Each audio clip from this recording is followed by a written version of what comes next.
Depuis 2010, nous écrivons sur la cause qui vous tient à cœur dans le magazine Afrian. Since 2010, we have been writing about the cause that is close to your heart in the magazine Afrian Pact.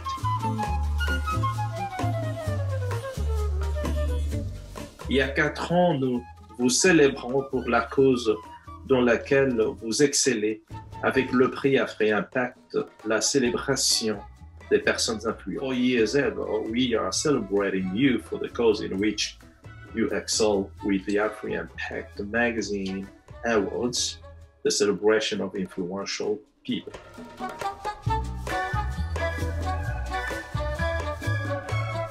Ça fait 2 ans, nous avons ajouté une voix et une image à votre cause à travers Afrian Pact Radio et Télévision. It's been 2 years since we added a voice and an image to your cause through Afrian Pact Radio and Television.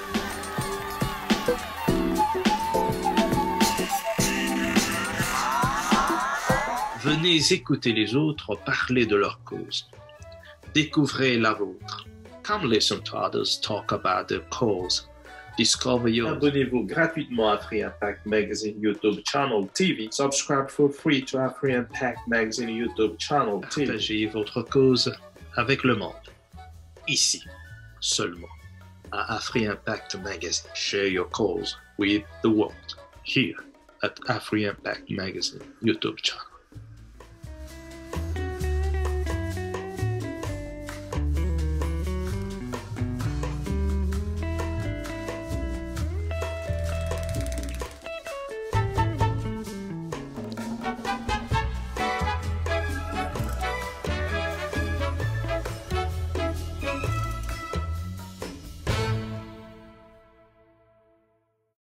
La peau du léopard désigne un chef au Congo. Où que nous soyons en Afrique. Donc, toute l'Afrique est Congo. Ce qu'on nous a caché. Ben, mais comment on en est arrivé où on est aujourd'hui ici, toute l'Afrique est Congo? Parce que, comme vous voyez aujourd'hui, on parle des tribus. Quelles sont les tribus qui ont fait le fameux royaume qu'on appelle le royaume au Congo? Ils sont partis d'où? Les Lunda n'ont pas fait le royaume au Congo, mais ils étaient dans la culture Congo. Une cité puissante qu'on a cherché à intégrer. Ils ont refusé. Maintenant, le royaume va être fait aux environs à partir de 2000, enfin de 200. Mais c'est après la chute de Méroé. Donc, les Baïaka sont descendus quand l'Égypte pharaonique va tomber. Les Lunda étaient descendus déjà, mais avant le Lunda, les Bayombe. Donc, quand les Bayombe descendent, tous ils ne descendent pas en même temps, il y a des retardataires. Maintenant, une deuxième vague qui descendra, c'est celle-là qui va former les Lunda. Donc, entre les Bayombe et les Bayaka, il y a les Lunda. Donc, en Égypte, les Bayaka aussi vont se former avec le reste des Bayombe et des Lunda qui deviendront des Bayaka. Donc, la première vague qui est descendue de l'Égypte, c'était les Bayombe.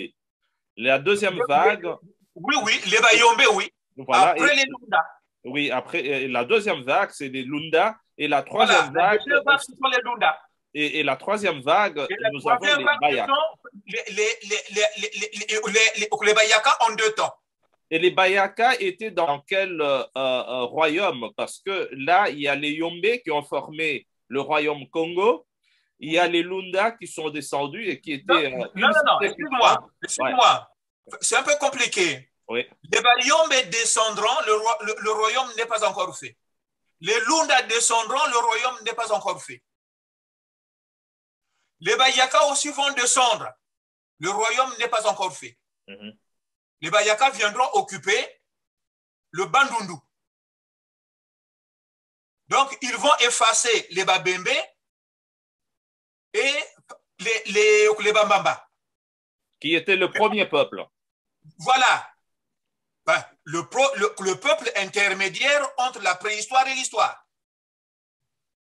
Puisque l'histoire marque le modernisme, en fait. Alors, on peut dire que les Bayombe, les Bayaka et les Lunda ont envahi plutôt les Babembe et les Bambara. Oui, et les Bambamba et les autres peuples autochtones aussi qui étaient là, à l'exemple des Bazombo, hein, et d'autres encore. Ouais, les Bazombo qui n'étaient pas au Congo, mais qui étaient en Angola. Ouais. Voilà. Hein? Donc, eux aussi, ils étaient des peuples très anciens.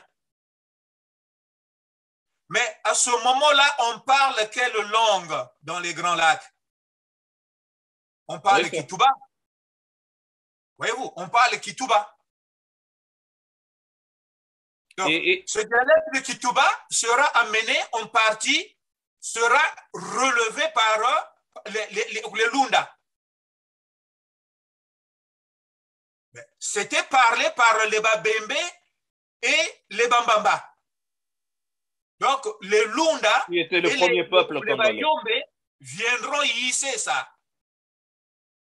Et quand ils sont descendus de l'Égypte, ils n'avaient pas de langue.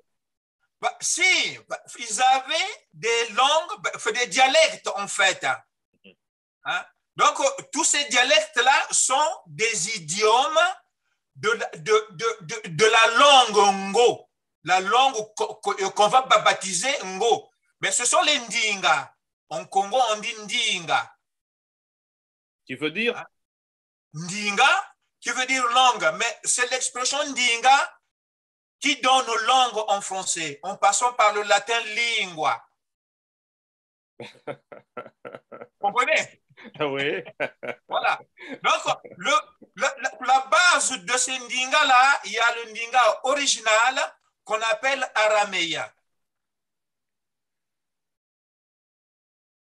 Donc, il y a d'abord eu ce qu'on appelle aujourd'hui le Lingala, qui était Ndinga, qui sonnera le La pour donner le Ndinga qu'on va baptiser Ngo.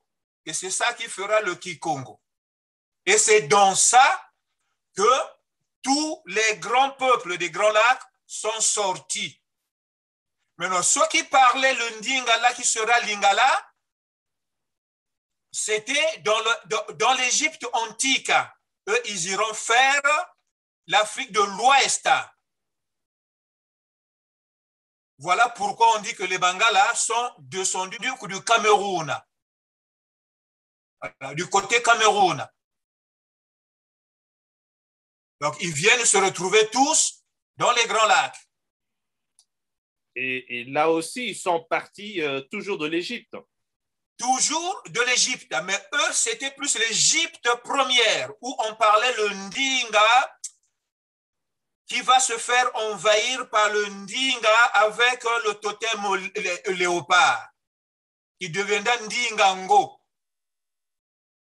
C'est ça, le Kikongo est parti de là. Olobaka Ndinga nini, ngeke zonza wa Ndinga, ncha Ndinga vova. En fait, la langue, c'est quoi, en fait? La langue, c'est, tu parles en Chiluba, moi je parle en Kisundi, nous arrivons à nous entendre, sans qu'il y ait un interprète. Ce qui ne se fait pas aujourd'hui entre les Camerounais et les Bangala. Voilà, ce qui ne se fait plus aujourd'hui parce qu'on a effacé avec des intermittentes, des vagues successives. Hein, donc, on remplace une génération par un massacre et un autre arrive. Hein? Je me souviens, moi, quand j'étais enfant, j'ai eu une tante grand-mère qui était Sundi, mariée à un Muluba, certain Mwamba. Voilà les vrais Lunda. Hein? Mais Mwamba ne parlait pas lingala. Ma grand-mère non plus. Ma grand-mère parle la langue vraiment, hein, comme aujourd'hui, si tu parles Kuchiluba, à côté de ton grand-père, il y aura décalage. Oui, je vois. Vous suivez? Ouais. Voilà. Donc, si ton grand-père épouse, ton grand-père Lunda épouse ma grand-mère Sundi, les deux arrivent à se comprendre. Donc, c'est cette compréhension-là qui fait la langue. On parle la même langue malgré cette divergence des dialectes. Ok, l'histoire nous dit ceci, monsieur Batota. L'histoire nous dit, par exemple, que les Baluba sont descendus du Katanga. Ils se sont séparés quelque part et cette scission a donné le Kasaï occidental, le Kasaï oriental, et en passant, ils ont envahi une partie du Bandundu et y ont laissé des enfants. L'empire Luba, il y avait dans cet empire, il y avait les Chokwe, il y avait les Songé, il y avait les Luba, ouais, qui formaient. Mais en quoi tout ceci n'est pas vrai par rapport à ce que vous nous racontez? Cette partie est vraie, mais erronée. Ils sont descendus du Katanga, mais de Katanga, ils venaient d'où? Et au Katanga, là-bas, c'était quoi? Mais c'était les Lunda. Donc, c'est la grande cité Lunda qui a produit toutes les variantes que vous venez de citer là. Oui, parce qu'aujourd'hui, nous avons toujours les Lunda dans le Katanga. Oui, mais on parle presque plus d'eux. On dit plutôt les Baluba. Voilà. C'est comme quand vous allez du côté Brazzaville, on vous parle plus des Balari que des Basundi. Les Lari, c'est un mélange qui s'est créé à Brazzaville entre les Bateke, les Lunda aussi, les Bayombe, pour produire ce dialecte Lari. Mais on oublie la base. On cache la base, on détruit la base qui est Sundi. Comprenez? Aujourd'hui, on ne peut pas mener une étude de la langue Luba tout en oubliant sa base qui est Lunda. Mais nous avons aujourd'hui les Lunda à part, toujours dans le Katanga. Nous avons les Luba qu'on appelle Balobakat, donc les Baluba du Katanga. Et puis, nous avons les Baluba du Kasaï oriental et du Kasaï occidental. Et donc, tout ceci complique un peu quand vous parlez des Lunda, et qui sont encore là, au fait, et comment ils sont devenus Luba. Justement, c'est ce que je suis en train de démontrer. Bon, les premiers ont presque disparu.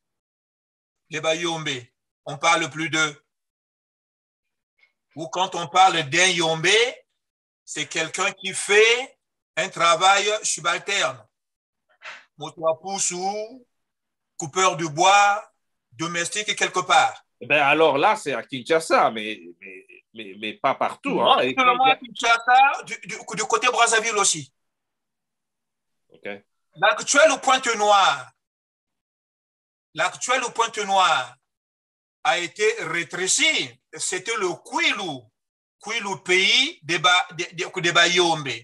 Mais quand vous allez à Pointe-Noire aujourd'hui, le pays est attribué plutôt aux Vili. Mais qui sont les Vili? Les Vili, c'est un mélange des peuples venus d'ailleurs, depuis l'Afrique de l'Ouest, qui est venu envahir les Luango. On parle aujourd'hui du royaume Luango. Mais qui sont les Luango? Les Luango, c'est un peuple qui faisait partie de la puissance Lunda, qu'on appelait les Luangu. Voyez-vous comment on efface un peuple en leur attribuant des noms qui sont fondés en fait par le colon. Alors, on peut dire, les Luango sont donc des... S'ils sont Lunda, ce sont donc des Baluba. Ce sont des Baluba, on peut dire ça, mais détachés où cette partie a été exterminée. Les restes, on les a pris, on est allé les mettre à Pointe-Noire. Et on a fabriqué en 1800 le royaume Luango, après la chute du royaume dit Congo, qui est tombé en 1665.